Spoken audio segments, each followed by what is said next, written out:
అలాగే స్వామికి ఆకు పూజ అని చేస్తుంటారు. స్వామికి ఆకు పూజ ఎందుకు చేస్తారు? ఎవరైనా చెప్పండి చూస్తాను. తమలపాకులతో పూజ చేస్తుంటారు కదా, మేము ఇవాళ హనుమకి ఆకు పూజ చేయించామండి అంటారు. చాలా తప్పు మాట. నేను ఒక పరమ పవిత్రమైన విషయాన్ని ప్రస్తావన చేస్తున్నాను తప్ప నేను ఎవరిని చిన్నబుచ్చాలని కానీ ఒకరి తప్పు ఎత్తి చూపించాలన్న ప్రయత్నము నేను చెయ్యడం లేదు. ఎవరైనా ఒకవేళ నాకన్నా తెలియని వాడు ఇక్కడ సభలో ఉంటే వాడు హనుమ యొక్క అనుగ్రహంగా కొంచెం దిద్దుకోవడం కోసం ప్రస్తావన చేస్తున్నాను తప్ప నేను ఎవరిని శాసించి చెప్పడానికి, ఎవరి తప్పెత్తడానికి నేను ప్రయత్నము చేయడము లేదు. ఎందుకంటే నాకన్నా తక్కువ వాడు ఈ సభలో ఎవరూ లేరు, అందరికన్నా తక్కువ నేనే కనుక. మరి మేమెందుకు వింటున్నామంటే అది మీ ప్రాజ్ఞత కనుక. ఏమీ తెలియని వాళ్ళ వినడం మీ వినయం, ఏమీ తెలియకపోయినా చెప్పడం నా ధూర్తతనం. మరి ఎందుకు ఆకు పూజ చేయించానని అనకు? ఎందుకు అనకూడదో తెలుసా అండి? అన్నిటికన్నా చాలా గొప్ప విషయం ఏమిటో తెలుసా? మీ ఇంటికి ఎవరైనా పెద్దలు వస్తే ఆయనకి టిఫిన్ ఇట్టామండి, ఆయనకి కాఫీ పెట్టామండి కాదు. మీ ఇంటికి పెద్దలు వస్తే నువ్వు చెయ్యవలసిన నియమము ఒకటి ఉన్నది. ఒక పండు పెట్టి ఇవ్వరాదు, ఒకటి కన్నా ఎక్కువ పెట్టి ఏకజాతి ఫలములను అనగా రెండు అరటి పళ్ళో, రెండు బత్తాయి పళ్ళో, రెండు దానిమ్మ పళ్ళో అలాంటివి పెట్టి, ఒకటి కన్నా ఎక్కువ ఆకులతో తాంబూలము పెట్టి, ఒకటి కన్నా ఎక్కువతో వక్కలు పెట్టి వారికి తాంబూలం ఇస్తే మర్యాద. మర్యాదకంతటికి పెద్ద మర్యాద ఏమిటో తెలుసా అండి? తాంబూలం ఇవ్వడం. మా ఎవరింటికో ఎవరో వెళ్ళారనుకోండి, వాళ్ళకి కాఫీ ఇచ్చి పంపించారనుకోండి, మీరు పంపిస్తే ఇంతకన్నా నువ్వు గౌరవమును పొందడానికి అర్హత లేనివాడివి అని వారు చెప్పినట్టు. వారు నీకు తాంబూలం ఇచ్చి పంపించారనుకోండి, రెండు అరటిపళ్ళు పెట్టి తామలపాకులు వక్కలు ఇచ్చి నిన్ను పంపించారనుకోండి, వారికి నీ మనస్సులో వారి యందు నీకు గౌరవం ఉన్నది అని గుర్తు. ఆకు పూజ ఎందుకు చేస్తారో తెలుసా అండి? ఈ రహస్యాన్ని మహాభారతంలో విరాట పర్వంలో చెప్పారు. బృహన్నలా రూపంలో అర్జునుడు వచ్చాడు విరాట పర్వంలో కొలువుకి. వస్తే విరాట్ రాజు గారు అర్జునుడిని చూసి ఆశ్చర్యపోయారు. ఏమయ్యా, నిన్ను చూస్తే ఇలా ఉన్నావు, ఇంత తేజస్సుతో, నువ్వు బృహన్నలవా, పేడివాడివా అని అడిగారు. అడిగితే ఆ రోజున విరాట పర్వం ఇప్పుడైనా చెప్పినప్పుడు చెప్తాను, అందులో ఉండేటటువంటి గమ్మత్తులు. ఆయన మహానుభావుడు అన్నారు, అవునయ్యా, కన్యాజనులకు నృత్తము గరతంగా నాకు నేర్పు కలదు, తద్వృత్తమునకు నన్నీలుము అన్నారు. నేను కన్యామునులకు వృత్తం నేర్పుతానయ్యా, నాకు నాట్యం నేర్పుతాను, ఆ పదవి నాకు ఇప్పించవయ్యా చాలన్నారు. అంటే విరాట్ రాజు గారు అన్నాడు, నువ్వు అంతకన్నా చాలా గొప్పవాళ్ళ కనపడుతున్నావయ్యా, శౌర్యం తేజస్సు ఎక్కడికి పోతుందండి? శాతనఖగ్ర ఖండిత లసన్మజ కుంజర కుంభముక్త ముక్తాతత శైల అంటారు తిక్కన గారు. అటువంటి మహాపరాక్రమవంతుడైనటువంటి అర్జునుడు పేడివాడిగా నాట్యం నేర్పుకోవడమా? నిన్ను చూస్తే నాకు అలా కనపట్టలేదో, నువ్వు చాలా ఉత్కృష్టమైన తేజస్సుతో ఉన్నావు, అందుకని ఉండు, నీకు తాంబూలం ఇస్తాను అన్నాడు. అని ఉత్తరని పిలిచి, అమ్మా ఈ మహానుభావుడికి తాంబూలం ఇచ్చి నమస్కరించు అన్నాడు. ఎందుకో తెలుసా అండి తాంబూలం ఇవ్వడం? నీ యందు ఏదో నేను అర్థం చేసుకోలేని గొప్ప తేజస్సు ఉంది. ఆ తేజస్సును నేను నిర్వచనము చేయలేకపోవచ్చు, కానీ నువ్వు తేజోమూర్తి, ఇటువంటి వాడివి నా ఇంటికి వచ్చావు, నువ్వు రావడం చేత నేను ధన్యతని పొందానని నేను అనుకుంటున్నానని నువ్వు చెప్పడం, వారి యొక్క ఉత్కృష్టతని అంగీకరించడం, వారికి తాంబూలం ఇచ్చి పంపడం. అందుకే పూర్వం ఒక నియమం ఉండేది, ఇంట్లో ఎప్పుడు తాంబూలాలు ఉంచుకునేవారు, తమలపాకులు పళ్ళు ఉంచుకునేవారు. ఉంచుకుని ఆ పళ్ళు నువ్వు తినేగా మిగిలిన పళ్ళు అవ్వకూడదు, ఆ అత్తలం వేరే ఉంచుకోవాలి. ఎందుకంటే పెద్దలకి నువ్వు తినేసిన పళ్ళల్లో మిగిలిన పళ్ళు ఇస్తే ఉచ్ఛిష్టం అయిపోతుంది. నువ్వు ఓ అత్తలం అలా పెట్టి ఉంచేవారు. ఏమో నీకు తెలిసిరాడు ఊరక రారు మహాత్ములు వారథముల ఇండ్ల కడకు వచ్చుటలెల్లన్ కారణము మంగళములకు నీవొచ్చుట శుభము మాకు నిజము మహాత్మ. ఏ రోజున ఏ రూపంలో ఒక మహాభక్తుడు నీ ఇంటికి వస్తాడో తెలియదు. ఆయన నీ ఇంటికొచ్చి పుచ్చుకున్నదే నిన్ను ఉద్ధరించేస్తుంది. నిన్ను ఉద్ధరించడానికి పరమాత్మ పంపిస్తాడు. ఎందుకో తెలుసా అండి? భాగవతంలో దశమస్కంధంలో చెప్పారు ఈ రహస్యాన్ని. గర్గుడొస్తే ఇంటికి మహానుభావుడు నందుడు ఎదురెళ్ళి చెప్పాడు, ఊరక రారు మహాత్ములు, వాడేం కోరుకుని రాడు, వాడిని ఎందుకు పంపించాలో ఈశ్వరుడికి తెలుసు. ఏ రోజు పంపించాలో కూడా ఈశ్వరుడికి తెలుసు. ఆ రోజు పంపుతాడు. ఊరక రారు మహాత్ములు వారథముల ఇండ్ల కడకు వచ్చుటలెల్లన్ కారణము మంగళములకు మీరొచ్చుట శుభము మాకు నిజము మహాత్మా అన్నాడు. నేర్పింది మనకి శాస్త్రం. అందుకని విరాట్ రాజు గారు తాంబూలం ఇప్పించాడు. కమలపాకుతో పూజ హనుమకి ఎందుకు చేస్తారో తెలుసండి? మహాధీరుడైన వాడెవరైనా ఉంటే, బ్రహ్మజ్ఞాని మహాభక్తుడైన వాడైతే మీరు తాంబూలం ఇస్తారు. ఆయన మహావీరుడు.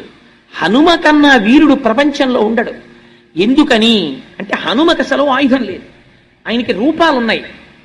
ఒక్కొక్కసారి దాసాంజనేయుడుగా ఉంటాడు, అప్పుడు పరమభక్తితో ఇలా ఉంటాడు. ఒక్కొక్కసారి ఉగ్రాంజనేయుడుగా ఉంటాడు. మీరు అటువంటి ఫోటోలు ఎప్పుడైనా చూశారో లేదో, చూస్తే భయం వేస్తుంది. అసలు వాళ్ళమునకు తోకతో ఇలా నిప్పు పట్టుకుని నిలబడతారు. అసలు అటువంటి మూర్తిని పెట్టుకోవడం కూడా చాలా కష్టం. ఉగ్రాంజనేయుడుగా ఉంటాడు. ఒక్కొక్కసారి పంచముఖ ఆంజనేయుడుగా ఉంటారు. అదేమిటంటే ఆంజనేయుడికి అలా శిరస్సులు ఉంటాయా అని మీరు తెల్లబోతారు. అసలు ఇప్పుడు నేను ఆ స్వరూపాల గురించి చెప్తే అదో 9 రోజుల ప్రసంగం. అందుకని నేను వాటి జోలికి వెళ్ళాను, కేవలం ప్రస్తావన మాత్రం చేస్తానంతే. అందుకని పంచముఖ ఆంజనేయుడు అని ఉంటారు. అది ఒక స్వరూపం. ఇవన్నీ ఎవరు? బ్రహ్మవిద్ బ్రహ్మైవ భవతి, ఆయన పరబ్రహ్మ స్వరూపమై ఉన్నాడు. అటువంటి స్వరూపమునకు ధీరః అని పిలుస్తారు.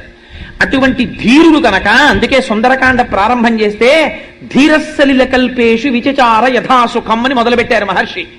మహాధీరుడు, ధీమంతుడు, ధీహి అన్న పదాన్ని ప్రయోగించారంటే గొప్ప బుద్ధిశాలి, బ్రహ్మజ్ఞాని. అటువంటి వాడికి మీరు ఒకటి బాగా జ్ఞాపకం పెట్టుకోండి, చాలా మేధా సంపత్తి ఉన్నవాడు కొన్ని కాలముల యందు పిరికివాడై ఉంటాడు. ఆయనకి చాలా బలం ఉంటుంది, చాలా మంత్రములు వచ్చు, చాలా విషయాలు తెలుసు, కానీ పిరికివాడు. నాకెందుకు ఎదురు గొడవ అంటాడు. బ్రాహ్మణుడికి పిరికితనం ఉండాలంది శాస్త్రం. ఎందుకో తెలుసా అండి? బ్రాహ్మణ పిరికిరా, పంతులు గారు పిరికాడంటాడు. బ్రాహ్మణుడికి పిరికితనం లేదనుకోండి, లోకమంతా కలిసి వచ్చి నిలబడినా సరే ఆయన ముందు మీరు నిలబడలేరు. దిగ్బలం క్షత్రియ బలం బ్రహ్మతేజో బలం బలం అని విశ్వామిత్రుడంతటి వాడు వశిష్ఠుడు అన్నాడు. దిగ్బలం క్షత్రియ బలం. క్షత్రియులు కూడా నిలబడలేరు బ్రహ్మణుడి ముందు. ఎప్పుడు? బ్రాహ్మణుడే ఆగ్రహించాడా, ఆయన మంత్రశక్తి ముందు నిలబడలేరు. అందుకే హనుమ ఒక మాట అన్నారు, మాదృశాని విశిష్టాని మహాత్మనాం సుగ్రీవ వశవర్తినః ఆగమిష్యతి సుగ్రీవ సర్వేషాంబో నిషూదనః నీయమస్తి పురీం లంకాం నయూయం నచరావణః యస్మాదిక్ష్వాకు నాదేన బద్ధం వైరం మహాత్మన అన్నారు. ఏమిరా రాక్షసులారా మీరు అహంకరిస్తున్నారు? నా వంటి మహాబలులు సుగ్రీవుడుకు వశవర్తులై ఉన్నారు. సుగ్రీవుడు వస్తున్నాడు. సుగ్రీవుడు అడుగు పెట్టాడా? సుగ్రీవుడు అంటే సు అంటే మంచి, గ్రీవం అంటే కంఠము కలిగిన వాడు, వేదమును ఉపాసన చేసిన వాడు, స్వరము తెలిసిన మహాపండితుడు.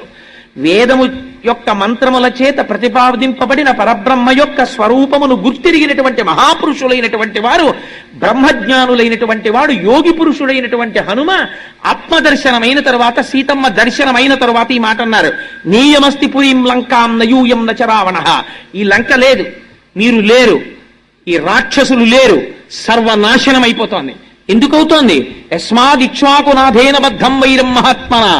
ఇక్ష్వాకునాథుడైనటువంటి ధర్మమూర్తి అయిన రామచంద్రమూర్తితో మీరు వైరం పెట్టుకున్నారు, అందువల్ల మీరు నశించిపోతారని చెప్పారు. ఒక యోగి నోటి వెంట ఆ మాట వచ్చింది, అంతే. లంక లేదు, రావణుడు లేడు, రాక్షసులు లేరు, అందరూ నశించిపోయారు. లంకా దహనం చేసేటప్పుడు ఒక్క విభీషణుడి ఇల్లు హనుమ వదిలిపెట్టారు. ఆ ఒక్క విభీషణుడికే పట్టాభిషేకం. ఆయన మాత్రమే లంకని పరిపాలిస్తాడు. మిగిలిన వాళ్ళందరూ నశించిపోవలసిందే పుత్రమిత్ర కళత్రాదులతో. అందుకని ఆయన బ్రహ్మజ్ఞాని, బ్రహ్మము, మహావీరుడు. ఏకకాలమునందు బలము ఉంటుంది, కానీ ఎవరి జోలికి ఆయన వెళ్ళరు. మీరు అందుకే చూడండి, ఎప్పుడో నేను చేస్తానని ముందుకి హనుమ రారు.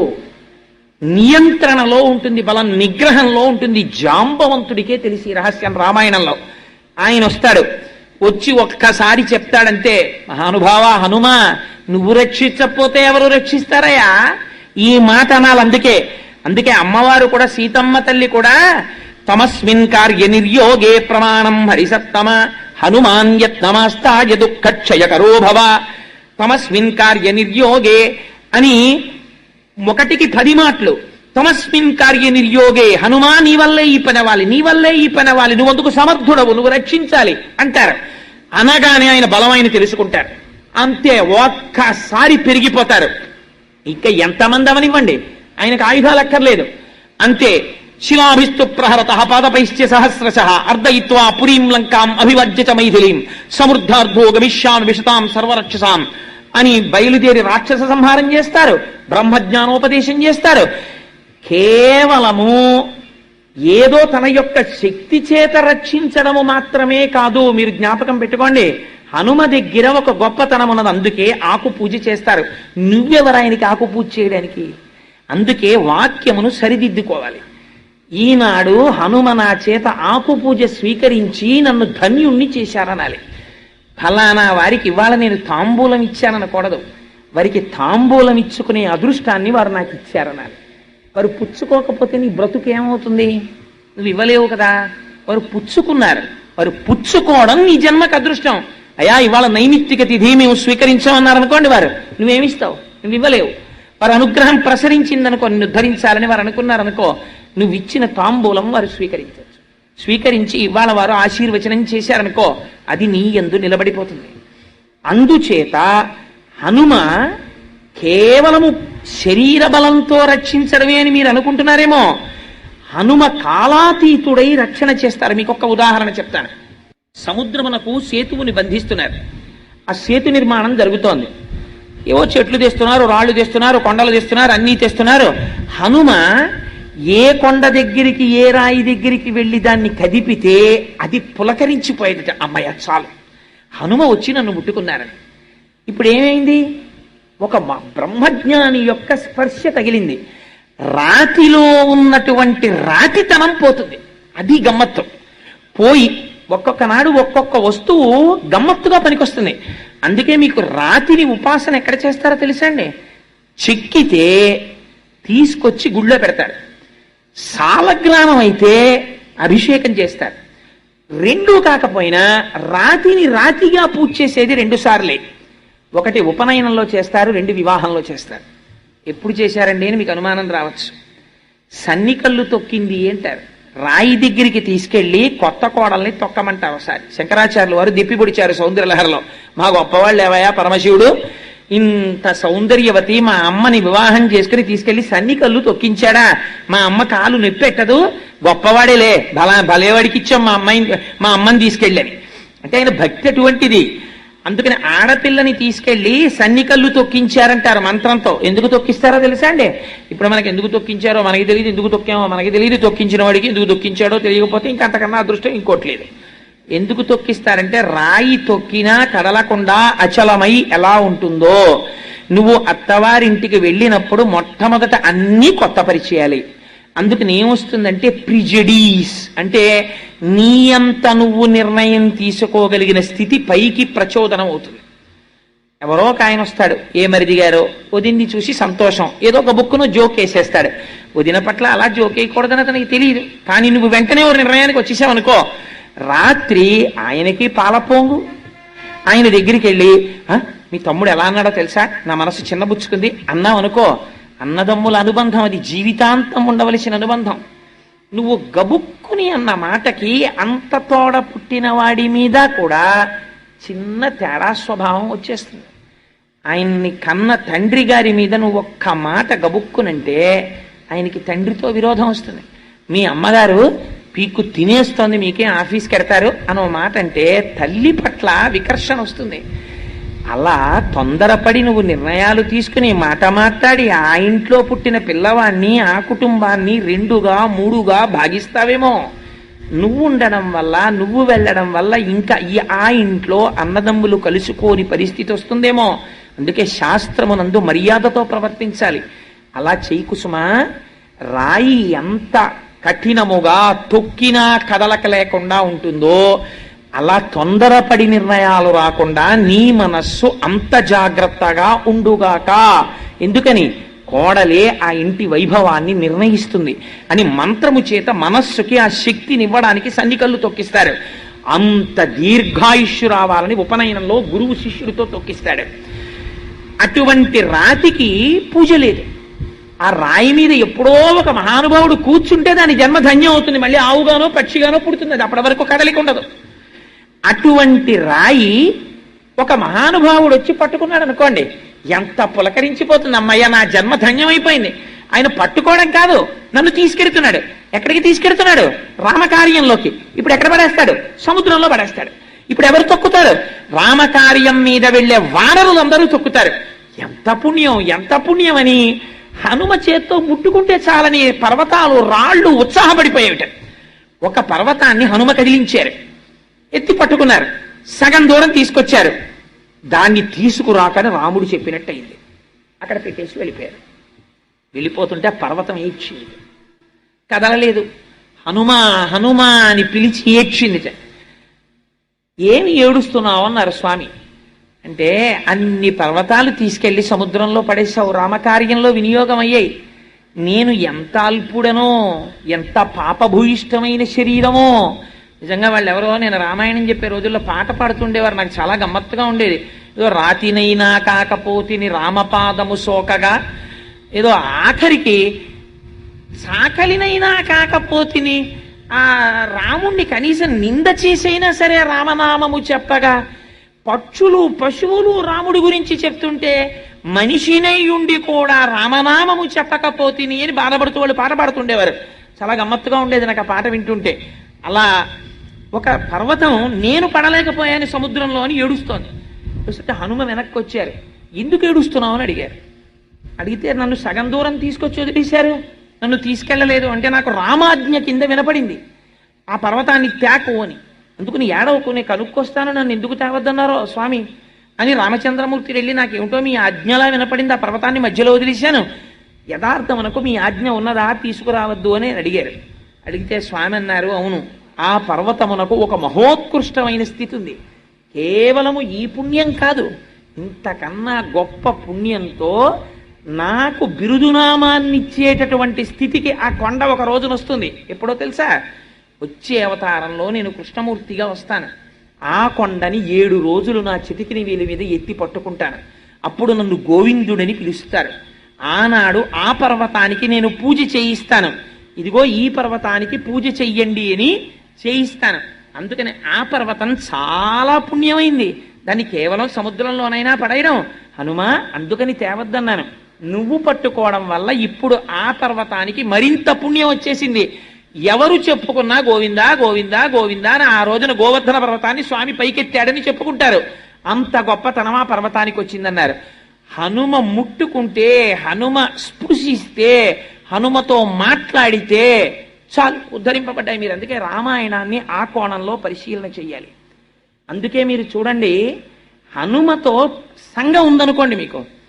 సుగ్రీవుడు హనుమని నమ్ముకున్నాడు. ఒక్కొక్కసారి హనుమ ఎలా మాట్లాడేవారో తెలుసా? సుగ్రీవుడిని తలకాయ తీసేసుకోవాలి సుగ్రీవుడు. రామలక్ష్మణులు నడిచి వచ్చేస్తున్నారు కిష్కింధకాండలో. చూశాడు సుగ్రీవుడు, అంతే భయపడి పారిపోతున్నాడు. ఎందుకు అలా పారిపోతున్నావు అన్నారు హనుమ.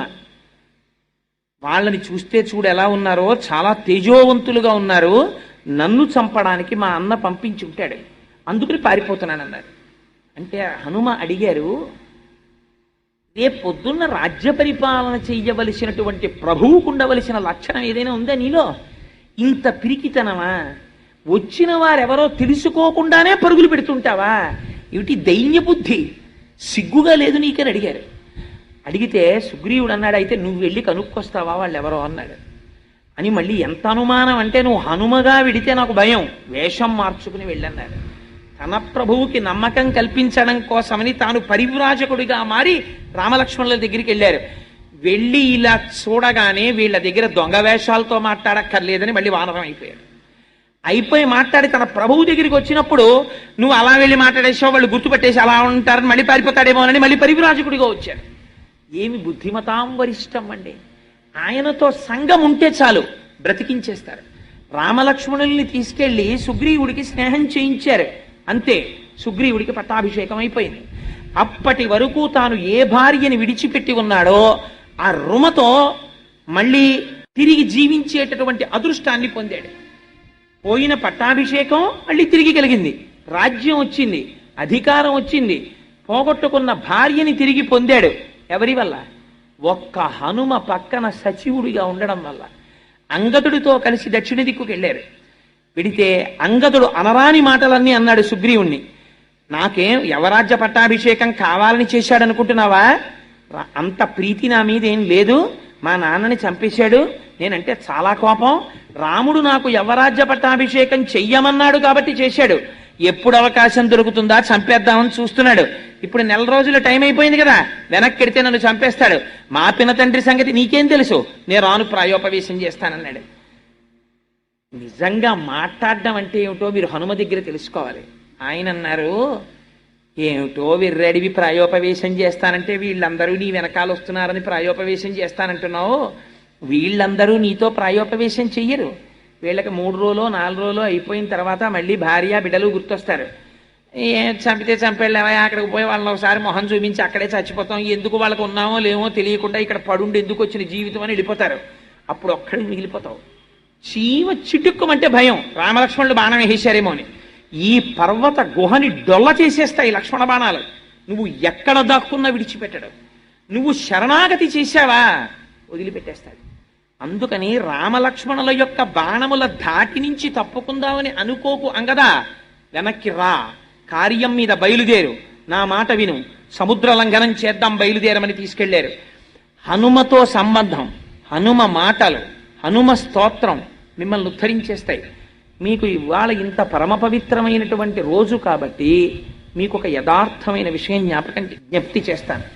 ఇది పరాశర సంహితాంతర్గతం. ఎప్పుడైనా మీకు ఒంట్లో బాగుండలేదు, మీకు అంత పెద్ద అనారోగ్యం మీ ఒంట్లో ఉందన్న సంగతే మీకు తెలియదు అనుకోండి. అలా తెలియని పరిస్థితుల్లో అనుకోకుండా ఎప్పుడో హాస్పిటల్కి వెళ్తే డాక్టర్ గారు చూసి, అమ్మో మీలో చాలా తేడా ఉందండి, మీకు తెలియట్లేదు కానీ ఓసారి ఫలానా టెస్ట్ చేయించండి అని ఏదో టెస్ట్ చేసి, అయ్యా మీకు తెలియదు కానీ మీ జీవితంలో చాలా ప్రమాదకరమైన వ్యాధి లోపల పొంచి ఉన్నది అంటే, అలాంటప్పుడు ఏం చెయ్యాలి అని అడిగితే ఏం చెప్పారో తెలుసా పెద్దలు? అలాంటి వాళ్ళు మండలం రోజులు దీక్షగా హనుమ చుట్టూ వక్కలతో కాని పువ్వులతో కాని ప్రదక్షిణం చేసి, ఆ ప్రదక్షిణం చేసేటప్పుడు ఒక ప్రత్యేకమైనటువంటి మంత్రం ఉంది. ఆంజనేయం మహావీరం అని స్వామిని పిలవాలి. ప్రతి ప్రదక్షిణానికి కూడా ధ్వజస్తంభం దగ్గరకు కానీ రాజద్వారం దగ్గరికి కానీ వచ్చేటప్పటికి ఆగి స్వామి వైపుకి తిరిగి ఒక్కసారి స్వామిని ఆనామంతో పిలవాలి.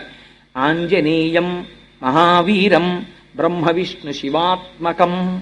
బ్రహ్మ విష్ణు శివుడు 3 మూర్తులుగా కనపడేటటువంటి ముగ్గురి యొక్క తేజస్సు ఒక్కటిగా కలిగినటువంటి పరబ్రహ్మస్వరూప బ్రహ్మ విష్ణు శివాత్మకం బాలార్క ప్రభం శాంతం.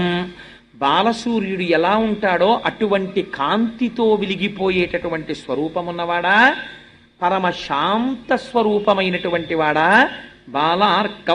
బాలార్క ప్రభం శాంతం రామదూతం నమామ్యహం. ఓ రామదూత నమస్కరించుచున్నాను అని ధ్వజస్తంభం దగ్గర కాని రాజద్వారం దగ్గర కాని నిలబడి నమస్కరిస్తూ 108 మాటలు తిరిగితే మండలం రోజులు ఎటువంటి అనారోగ్యమునకైనా సరే ఏదో ఒక మార్గము దొరికి వాడి ఆయుర్దాయము పొడిగింపబడుతుంది. అంత గొప్ప స్వరూపము హనుమ యొక్క స్వరూపమని పెద్దలు మనకి అటువంటి విధానమును ఏర్పాటు చేసి ఉన్నారు. నాకు సభాముఖంగా కొన్ని విషయాలు చెప్పడానికి నేను భయం కొద్దీ, అంటే ఎవరు ఎటువంటి ఉపాసనలు చేస్తారో తొందరపడి అని నేను చెప్పను. కానీ అసలు ఇప్పటి వరకు అటువంటి ఆ స్తోత్రమును వ్రాసినటువంటి కర్త ఎవరో తెలియదు. నేను ఈ మధ్య రామాయణం చెప్తున్నప్పుడు నాకు అత్యంత ఆత్మీయుడైనటువంటి వ్యక్తి భార్యకి ఉపద్రవం వచ్చింది.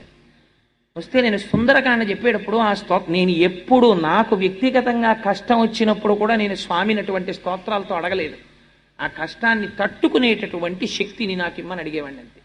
నేను ఎప్పుడు నాకు ట్రాన్స్ఫర్ అయ్యి రోజుకి నేను 200 కిలోమీటర్లు తిరిగిన రోజున సుందరకాండ చెప్పినప్పుడు కూడా నీ వల్ల నేను ట్రాన్స్ఫర్ అవ్వాలి మళ్ళీ అని నేను అడగల. నేను ఇలా తిరగడమే భగవత్ శాసనమైతే నా పాపం ఏదైనా ఉంటే దాన్ని తట్టుకునేటటువంటి శక్తి నాకు కలుగుగాక అని అడిగాను. కానీ నా మిత్రుని యందు నాకున్నటువంటి అపారమైన ప్రేమరీత్యా ఆ ఒక్కరోజునే నేను అడిగాను నా జీవితంలో. కానీ నేను ఒక శుభవార్త విన్నాను, అతని భార్యకి అంత ఉపద్రవం లేదు అని. ఆనాడు నేను గుప్తంగా స్వామికి నమస్కరించా. స్వామి నువ్వు పలికావు, ఆవిడ్ని రక్షించావు, అతను అలా నవ్వుతూ తిరగాలి చాలు నాకు. అందుచేత నేను ఎందుకు ఈ విషయం ప్రస్తావన చేస్తున్నానంటే, స్వామి హనుమ యొక్క స్వరూపం అంటే సాధారణమైన స్వరూపం కాదు. మీరు ప్రదక్షిణం చేసి నమస్కరించినంత మాత్రం చేత అనారోగ్యములు చక్కదిద్దగలిగిన వాడు. అందుకే హనుమ గురించి పెద్దలు ఒక మాట చెప్తారు. అసలు హనుమద్వైభవం చెప్పమన్నారు కానీ నేను అసలు ఏమీ ప్రారంభం చేయలేదు. ఇవాళ హనుమ జయంతి, ప్రదక్షిణం, పూజ దాని గురించే ఉండిపోయాను ఇవాళ. అందుచేత బుద్ధిర్యశో బలం ధైర్యం నిర్భయస్తు మరోగత అజాడ్యం వటుత్వంచ హనుమత్ సేవితం భవేత్. ఇవాళ అందుకే ఎలా ఉంది, బహుశా హనుమ ఇది హనుమ వైభవం కాదండి, హనుమ వైభవమే. ఎందుకంటే రామాయణాంతర్గతమైనటువంటి హనుమద్వైభవాన్ని రేపటి రోజున ప్రస్తావన చేస్తాను. ఇవాళ ఉపాసనా స్వరూపమైనటువంటి హనుమ వైభవం గురించి నేను మాట్లాడుతున్నాను. మీకు ఆశ్చర్యం ఏమిటో తెలుసా అండి, శ్రీశైలంలో కొన్ని రకాల బీరపాదుల మీద హనుమకెదురు నిలిచిన హనుమతో వస్తాయి. అలాగే తెల్ల జిల్లేడు చెట్లు కొన్ని సంవత్సరాలు బతికితే వాటి మొదలుకి హనుమకి ఎదురు నిలిచిన హనుమ వస్తారు. ఒక మహానుభావుడు ఎవరో కూడా నాకు తెలియదు. నేను ఈ మధ్య రామాయణం పూర్తి చేసినప్పుడు, రామాయణం పూర్తి చేసినటువంటి రోజున ఎప్పుడో తప్ప అసలు అలా శ్రీశైలం అరణ్యాల్లో కొండల మీద పెరిగినటువంటి బీర ఆకు మీద మాత్రమే అలా వస్తారు హనుమ. అటువంటి ఆకు ఎక్కడ సేకరించాడో ఆయన అట్ట మీద పెట్టి ఫోటో కట్టించి దాని వైభవంతో కూడా రాసి నాకు తెచ్చి బహూకరించి వెళ్ళిపోయాడు ఆయన. ఎవరో ఇప్పటికి తెలియదు, నాకు ఇప్పటికి తెలియదు. ఇప్పటికీ మా ఇంట్లో ఆ ఫోటో ఉంది, ఆకుంది. ఇప్పుడు నన్ను అడక్కండి, ఎందుకంటే మా ఇల్లు ఇప్పుడు ప్రస్తుతం అన్నీ పెట్టుకోవడానికి అవకాశం ఉన్న ఇల్లు కాదు. ఇంకొక 6-7 నెలల్లో అలా పెట్టుకోవడానికి వాటిని చూసి తరించేటట్టుగా ఏర్పాటు ఉన్న ఇల్లు ఒకటి కట్టుకుంటున్నాను. ఓ ఫ్లాట్ ఒకటి కొనుక్కుంటున్నాను. దానికి మా దొరగారు అవి పెట్టుకోవడం కోసం ఎంత అహర్నిశలు శ్రమిస్తున్నారంటే, ఆయన వాళ్ళ పిల్లల గురించి కూడా ఆలోచిస్తున్నారో లేదో, ఆయన గురించి ఆలోచిస్తున్నారో లేదో కానీ కోటేశ్వరరావు గారి ఇంట్లో ఆయన రోజు లేవగానే చూడాలని కోరుకున్నవి పెట్టుకోవడానికి వీలుగా కబ్బోర్డ్స్ ఎలా ఉండాలన్న దాని మీద అధ్యయనమే ప్రస్తుతం ఆయన పని. అంత కష్టపడుతున్నారు మహానుభావుడు. అలా పెట్టిన నాడు మీరు ఎప్పుడైనా మా ఇంటికి వచ్చినప్పుడు మీరు ఆ హనుమ యొక్క స్వరూపాన్ని దర్శనం చేద్దరు. కానీ హనుమ ఇప్పటికీ అలా కొన్ని పాదుల మీద, కొన్ని చెట్ల మీద వస్తారు. వాటిని తెచ్చి ఉపాసన చేస్తారు. స్వామి అలా ఉంటే స్వామి సర్వకాలముల యందు కాపాడతారు. సరే, నేను ఇంతకీ ఎందుకు చెప్పానంటే ఈ మాట, బుద్ధిర్యశో బలం ధైర్యం. ప్రతిరోజు ఒక్కసారి పిల్లలు కాని పెద్దలు కాని హనుమ యొక్క మూర్తి ముందు నిలబడి, హనుమ యొక్క మూర్తి లేని ఇల్లు ఉంటుందని నేను అనుకోవట్లేదు, నిలబడి ఒక్కసారి స్వామి అని ఇలా నమస్కారం చేశారనుకోండి, ప్రయాణానికి వెళ్లే ముందు హనుమ యొక్క నామాలు కొన్ని ఉన్నాయి. ఆ నామములను మీరు ఒక్కసారి చదివి బయలుదేరారనుకోండి, ప్రయాణ కాలంలో వెడుతున్నప్పుడు మీకు ఏదైనా ప్రమాదము జరగవలసి ఉన్నది అనుకోండి గ్రహరీత్యా, అప్పుడు యాక్సిడెంట్ అంటారు, ప్రమాదం జరిగి నెత్తురు చిందవలసినటువంటి రోజు గ్రహస్థితిలో వచ్చిందనుకోండి, అప్పుడు మీరు హనుమానం జనాసూను వాయుపుత్రో మహాబల రామేష్ట ఫల్గుణస్సక పింగాక్షో అమిత విక్రమ బుధవిక్రమణశ్చైవ అని ఆ నామాలుంటాయి. ఆ నామాల్ని మీరు ఒక్కసారి చదువుకునేవి ఎన్నో ఉండవు. ద్వాదశైతాని నామాని కపీంద్రస్య మహాత్మన 12 నామాలు. 12 నామాలు చదివి మీరు వెళ్ళారనుకోండి, ఆ రోజు మీకు ఏ చెయ్యి తెగిపోవడమో, కాలు తెగిపోవడమో, తల పగిలిపోవడమో అయిపోయి నెత్తురు వరదలై కింద పడిపోయి స్పృహలేని స్థితిలో ప్రాణాపాయమునకు వెళ్ళవలసిన వాణ్ణి స్వామి ఏం చేస్తారో తెలుసా అండి? మీరు బస్సు ఎక్కుతూ ఉండగా పైకి లేచిన ఏ రేకో కాదుకు తగిలి ఒక్క నెత్తురు బొట్టు కారి వదిలిపెట్టేస్తారు. జరగదా? జరుగుతుంది. ఎలా? వరద కింద వెళ్ళిపోవలసిన నెత్తురు ఒక్క బొట్టుతో కింద పడి వదిలిపెట్టేస్తుంది. అంత శక్తి స్వరూపం స్వామి, మహానుభావుడు, పిలిస్తే పలికేటటువంటి స్వరూపం హనుమ. అందుచేతనే బుద్ధిర్యశో బలం ధైర్యం. ప్రతిరోజు పిల్లలు హనుమకి నమస్కారం చేశారనుకోండి, బుద్ధి విశేషణమైన ప్రచోదనాన్ని పొందుతుంది. యశో అపారమైనటువంటి కీర్తిని పొందుతాడు. బలం శరీరాంతర్గతమైనటువంటి బలం ఉంటుంది. ధైర్యం, బలముండి పిరిగితనముండి ప్రయోజనమేమి? ధైర్యం ఉండాలి. ఆ ధైర్యం వస్తుంది. బ్రాహ్మణుడికి పిరిగితనం ఉండడం శ్రీరామరక్ష ఒక రకంగా. ఎందుకో తెలుసా అండి? వాడికి కానీ తెంపరితనం వచ్చేసింది అనుకోండి బ్రాహ్మణుడికి, చాలా ప్రమాదం వచ్చి. అందుకే పురాణాల్లో పాడైపోయిన వాడి గురించి ఉదాహరణ చెప్పవలసి వస్తే బ్రాహ్మణే చెప్తారు. గుణనిధి మొదలైన వాడు, వాడి ఎక్స్ట్రీమ్స్, వాడు ఉద్ధరించిన వాడే పతనమైపోయిన వాడే రెండు వైపులా. పట్టకూడని వాడు బాణం పట్టాడు అనుకోండి, ద్రోణాచార్యుల వారు ధనస్సు పట్టారనుకోండి, దారుణంగా చంపేశాడు. అందుకే కృష్ణుడు పాపం లేదురా అశ్వత్థామహత కుంజరహ అని ధర్మరాజా నువ్వు చెప్పన్నాడు. ఎందుకు? నువ్వు గురువువి, బ్రాహ్మణుడివి, ఉపదేశం వరకే. నువ్వు ఆయుధం పట్టడం ఏమిటి? నువ్వు ఆయుధం పట్టుకుని వచ్చి మంత్రాలు చదివి ధనుర్వేదంలోవి బాణప్రయోగం చేస్తావా? శిష్యుల్ని చంపేస్తావా? ఒక బ్రాహ్మణుడు చెయ్యకూడని పని చేశావు. అందుకని నీకింత దారుణమైన శిక్ష వెయ్యొచ్చు. అందుకని నీ కొడుకు చచ్చిపోయాడని చెప్పేటప్పటికీ నీలో బ్రాహ్మణ్యం పైకొచ్చింది. అయ్యో కొడుకు చచ్చిపోయాడా అని ధనస్సు వదిలేశావు. బ్రాహ్మణుడికి లోకమంతా తన సంతానమే, తన బిడ్డల్ని చూసినట్టు లోకాన్ని చూడాలి బ్రాహ్మణుడు. అలాంటిది నువ్వు ధనస్సు పడతావా? అందుకని ధర్మరాజా నువ్వు ఈ మాట చెప్పచ్చని చెప్పి చంపించారు కృష్ణ పరమాత్మ. అధర్మం కాదు, అధర్మము ద్రోణుని అందుంది. అందుకే బ్రాహ్మణుడికి సహజంగా పంతులు గారికి పిరికితనం అని అంటారు. పంతులు గారు పిరికాడు కాకపోతే లోకానికి ఉపద్రవం వచ్చేస్తుంది. అందుకే పంతులు గారు పిరికితనంగా ఉండడం నీకు అదృష్టం. ఆయన ఏం ప్రయోగాలు చేయడు, ఆయన ఏం మంత్రశాస్త్రాన్ని తన రక్షణకు ఉపయోగించుకోడు, లోకమును రక్షించడానికి ఉపయోగిస్తాడు. అందుచేత ఎందుకు ఈ మాట చెప్పానంటే, బలం అంటే శరీరమునకు బలము ఈశ్వరార్చనకు కావాలి. అందుకని ఆ బలం ఇస్తాడు. బుద్ధిర్ యశో బలం ధైర్యం, ధైర్యాన్ని ఇస్తాడు ఆయన. బుద్ధిర్ యశో బలం ధైర్యం నిర్భయత్వమరోగత. అదేమిటండి ధైర్యానికి నిర్భయత్వానికి తేడా ఉంటుందా అని మీకు అనుమానం రావచ్చు. ధైర్యము అన్న మాటకు అర్థం ఏమిటో తెలుసా అండి? ధైర్యం అంటే ఏదో ఏమన్నా అక్కడ 2 కార్లు గుద్దేసుకున్నాయంటే అమ్మో నాకు చాలా భయం అండి నేను చూడండి అంటే చూడగలిగేటట్టు చేసేయడం ధైర్యం అని కాదు దాని అర్థం. ధైర్యము అంటే కష్టము వచ్చినప్పుడు కూడా భగవంతుని యొక్క పాదములు విడిచిపెట్టకుండా గొప్ప పూనికతో ఈశ్వరుడి పాదములే పట్టి ఈ కష్టము నా కర్మ ఫలితముగా వచ్చే ఇంత చిన్న ఫలితముతో సరిపెట్టి నన్ను కృతకృత్యుడిని చేసి రక్షించిన భగవంతుని పాదములు విడిచిపెట్టనన్న పూనిక నీయందు నిలబెట్టిన ఈశ్వర ప్రచోదనమునకో ధైర్యమని పేరు. నిర్భయత్వం ప్రతిదానికి భయపడిపోవడం, మానసిక రుగ్మత అది పోగొట్టడం నిర్భయత్వం. అరోగత ఎప్పుడు రోగం 2 రకాలు. ఉన్న రోగం ఒకటి, లేని రోగం ఆపాదించుకోవడం ఒకటి. ఎందుకని ఒక్కొక్కడు ఉంటాడు మీరు చూడండి, ఇనప ముక్తలా ఉంటాడు, కానీ నాకండి ఏమిటో అంటాడు. డాక్టర్ కూడా చెప్తాడు నీకేం లేదురా మహాప్రభో అంటాడు. వీడు మాత్రం తిరుగుతూనే ఉంటాడు. నేను చాలా మందిని చూశాను జీవితంలో, కొంతమంది స్నేహితుల్ని చూశాను. ఏమంటే అలా ఉన్నామంటే డాక్టర్ గారి దగ్గరికి వెళ్ళానండి. ఏ డాక్టర్ గారి దగ్గరికి? లోపలికి వెడితే 200, బయటకు వస్తే 200 డాక్టర్ గారి దగ్గరికి వెళ్ళానండి. ఆయనకి చూపించుకున్నాను, 1000 రూపాయలు టెస్టులు రాశారు, అన్నీ రాసి ఏం పిడరాయలే ఉన్నావు, నీకేం జబ్బు ఏం లేదురా, నువ్వు ఇవాళ నుంచి భోజనం అనేసి ఇనపగుళ్ళు తిని జీర్ణమైపోతుంది అన్నాడండి. మరి ఏం ఉత్సాహంగా ఉండాలి కదా, అదే తెలియట్లేదు మాస్టారు, ఇక్కడ ఏంటో చురుక్కుమంటుంది ఏం లేదంటాడు. ఏంటంటాడు? వాడికి ఏం లేదు, వాడికి చురుక్కు, వాడి మానసిక బాధ. ఇది పోగొట్టడం అరోగత. నిర్భయత్వమరోగత.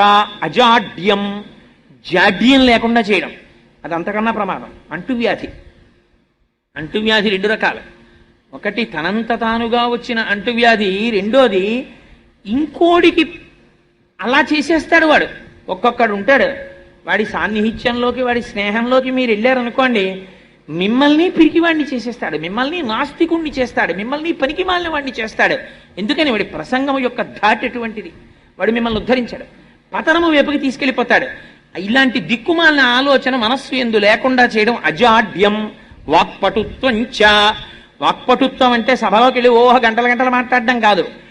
ఆ మాట ఆయన నోటి వెంట వచ్చిన మాట విన్న వాళ్ళ యొక్క జీవితములు చక్కదిద్దేటట్టుగా, వారికి ఉన్నటువంటి లోపములను దిద్ది వారిని మంచి మార్గము వైపుకి నడిపించేటటువంటి శక్తి వాక్కునకు ఆవాహన అయి వాక్కును అగ్నిగా మార్చి అజ్ఞాన దాహకత్వము చేయగలిగినటువంటి జ్ఞానము వాక్కునందు ప్రచోదనము చేయగలిగినటువంటి శక్తి ఈశ్వరానుగ్రహముగా ఒకటి వాయువునందు నిక్షేపింపబడి వాక్కుగా మారితే వాక్పటుత్వంచ హనుమత్ సేవితం లభేత్. ఎవరు హనుమ యొక్క పాదములు పట్టి సేవిస్తున్నారో వారికి లభిస్తాయి. ఇంకింతకన్నా ఏం కావాలండి జీవితంలో? మాకు ఇవన్నీ కావాలండి అంటే హాయిగా ఏ వస్తువైనా 10 రూపాయలే అని అట్టముక్క మీద కనపడింది అనుకోండి, వీడికి అవసరం ఉన్నా లేకపోయినా లోపలికి వెళ్తాడు. ఎందుకని? ఏ వస్తువైనా 10 రూపాయలే, ఏమో 12 రూపాయలు ఉందేమో, 12 రూపాయలది 10 రూపాయలు కొనుక్కుంటే వాడి జీవితమే ఉద్ధరింపబడిపోయినట్టు సంతోషిస్తాడు. ఇంతకేది పుట్టుకు నిరిగిపోతుంది. 10 రూపాయలదే కొనుక్కుంటే నా జన్మ ఎంత బాగుండో అనుకుంటాడు. ఋషులు నీకు అభయం ఇచ్చారు, ఇవన్నీ నీకుంటాయిరా, నువ్వేం చేయక్కర్లేదు. స్వామి ఉన్నారన్న పూనికతో ఒక్క నమస్కారము చెయ్యి. ఆ పూనిక ప్రధానం. తులసీదాస్ గారు తెల్లవారుజామున చంద్రభాగా నదిలో స్నానం చేద్దామని చీకట్లో ప్రార్థన చేసుకుంటూ భజన పాడుకుంటూ వెళ్ళిపోతున్నారు. వెళ్ళిపోతుంటే పాపం 2 కళ్ళు లేనటువంటి అంధుడు ఒక ఆయన ఇంట్లో ఉండేవాడు. ఆయన ఇంట్లో వాళ్ళు, నీకు కళ్ళు లేవు, ఏ పనికి పనికిరావు, కానీ నీకు మాత్రం 3 పూట్లా పెడుతూ ఉండాలి, మేపుతూ ఉండాలని తిడుతుండేవారు.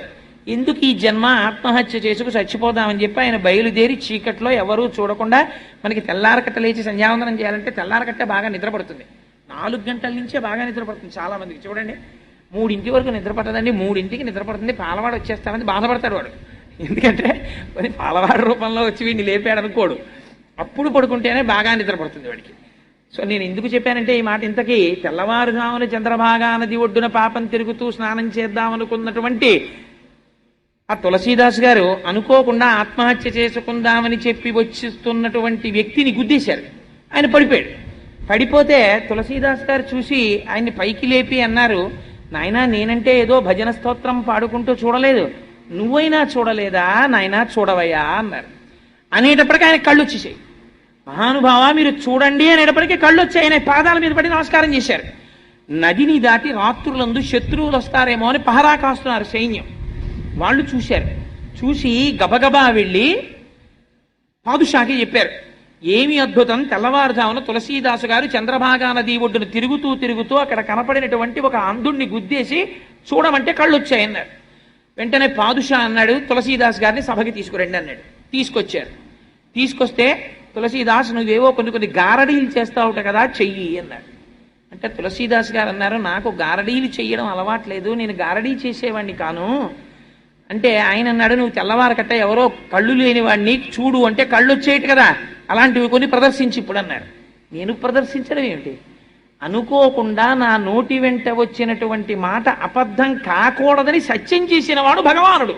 కన్నులు నేనివ్వలేదు, ఈశ్వరుడు ఇచ్చాడు. ఎందుకు ఇచ్చాడు?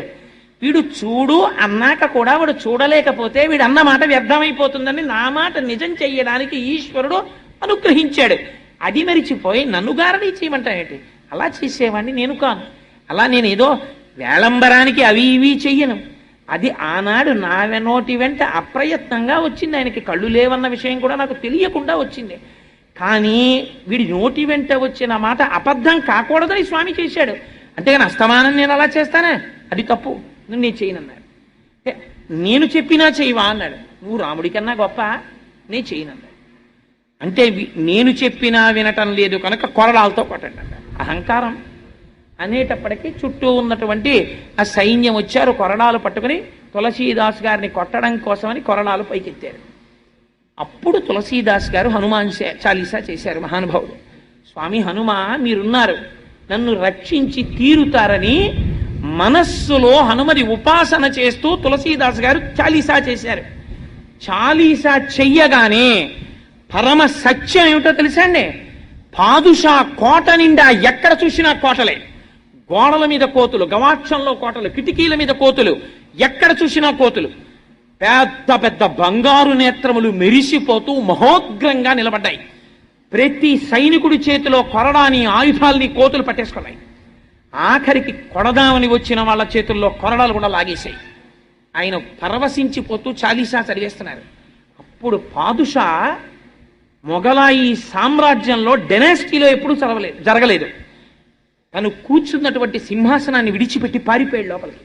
పారిపోయి నాకు ఇవాళ తెలిసింది హనుమ యొక్క వైభవం అంటే ఏమిటో. తులసీదాస్ గారికి పట్టుబట్టలు ఇచ్చి విడిచిపెట్టండి, పూజ చేసి అన్నాడు. ఎక్కడ నుంచి వచ్చాయో కోతులు అలాగే వెళ్ళిపోయాయి. ఆనాటి నుంచి ఈనాటి వరకు మా స్వామి హనుమ యొక్క రక్షకత్వం అంతే. మీరు ఉపాసన చేసి మనసు పెట్టి ఆయన ఉన్నారు అని మీరు ప్రార్థన చెయ్యాలంతే. మిమ్మల్ని రక్షించి తీరుతారు, ఆ విషయంలో మీకు సందేహం లేదు. సత్యం సత్యం పునఃసత్యం. అంతటి మహానుభావుడైన హనుమ ఆయనకి పూజ కోరుకోరు. ఎత్ర ఎత్ర రఘునాథ కీర్తనం తత్ర తత్ర కృతమస్తాకాంజలిం. ఎక్కడ రామచంద్రమూర్తి యొక్క స్తోత్రం జరుగుతుందో అక్కడకొచ్చి తల ఒగ్గి కన్నులు కాని వెంట నీరు కారుస్తూ నమస్కరిస్తూ పొంగిపోయి ఆయన కూడా భజన చేస్తారట.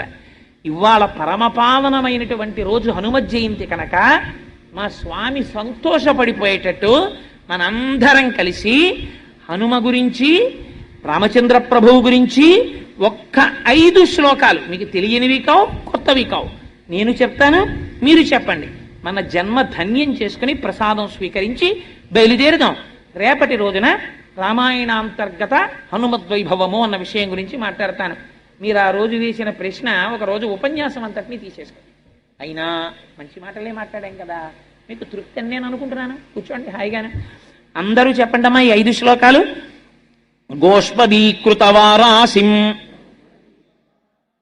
మశకీకృతరాక్షసం. స్వామికి వినపడాలి, సంతోషించాలి, నా బిడ్డలు ఎంత ఆనందంగా చెప్తున్నారని. మశకీకృతరాక్షసం రామాయణ మహామాలా రత్నం వందే అనిలాత్మజం అంజనానందనం వీరం జానకీ శోకనాశనం కపీశమక్షహంతారం వందే లంకాభయంకరం మనోజవం మరుతతుల్యవేగం జితేంద్రియం బుద్ధిమతాం వరిష్టం వాతాత్మజం వానరయూధముఖ్యం శ్రీరామదూతం శిరసా నమామి ఆపదామపహర్తారం దాతారం సర్వసంపదాం లోకాభిరామం శ్రీరామం భూయో భూయో నమామ్యహం. శ్రీరామచంద్రం శ్రితపారిజాతం సీతాముఖాంబోరుహ చించరీకః సమస్త కళ్యాణ గుణాభిరామః నిరంతరం మంగళమాతనోతు. మంగళాశాసనపరైః మదాచార్య పురోగమైః సర్వైశ్చ పూర్వైరాచార్యైః సత్కృతాయాస్తు మంగళం. మంగళం కోసలేంద్రాయ మహనీయ గుణాత్మనే చక్రవర్తితనూజాయ సర్వభౌమాయ మంగళం. ఉమాకాంతాయ కాంతాయ కామితార్థప్రదాయినే శ్రీగిరీశాయ దేవాయ మలినాథాయ మంగళం. కరచరణ కృతం వా కర్మ వాక్కాయజం వా శ్రవణనైనజం వా మానసం వాపరాధం విహితం వా సర్వమేత్తక్షమస్వ. శివ శివ కరుణాబ్ధే శ్రీ మహాదేవ శంభో. సర్వం శ్రీ ఉమామహేశ్వర పరబ్రహ్మార్పణమస్తు. స్వస్తి.